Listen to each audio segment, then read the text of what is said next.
Hello guys, આજે આપણે જો ચણાનું શાક બનાવશું। એના માટે આપણે ચણા લઈ લીધા છે, ઓવરનાઇટ પલાળી અને સવારે આપણે બાફી લીધા છે। અને આમાં આપણે આદુ મરચું અને થોડીક ચટણી ને મીઠું ને એવું નાખીને આપણે બ્લેન્ડર કરી લીધું છે, બ્લેન્ડ કરી છે। અને આપણે આમાં તેલ મૂકી દીધું છે ખાવાનું। તેલ આવે એટલે આપણે વઘાર કરશું। જો તેલ આવી ગયું છે, એમાં આપણે રાઈ, અડધી ચમચી હિંગ અને આપણે ચણા છે બાફેલા એ એડ કરી દઈશું। જલાઈ લેશું।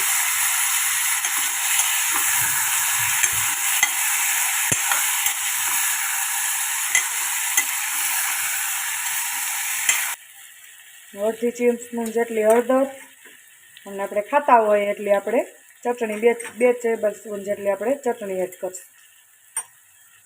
પાછું એકવાર હલાવી લેશું।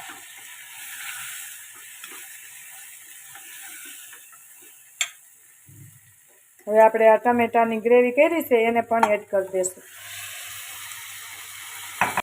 સ્વાદ અનુસાર મીઠું નાખશું અને એક ગાંગડી જેટલો આપણે ગોળ નાખશું। પછી આપણે આમાં થોડું પાણી એડ કરશું। પછી આપણે ઢાંકણ ઢાંકી અને બાફેલા ચણા છે એટલે એક સીટી થવા દેશું। ઢાંકણ ઢાંકી દેશું, હલાવીને સેજ ઢાંકણ ઢાંકી અને આપણે આને 1 થી 1.5 વિસલ કરશું।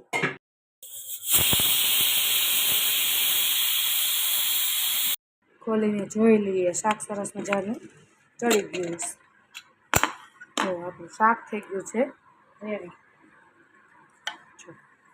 હવે ધાણા ભાજી નાખીને આપણે સર્વ કરી શકીએ। જો તો તૈયાર છે આપણું ચણાનું શાક। બાય બાય, જય શ્રી કૃષ્ણ।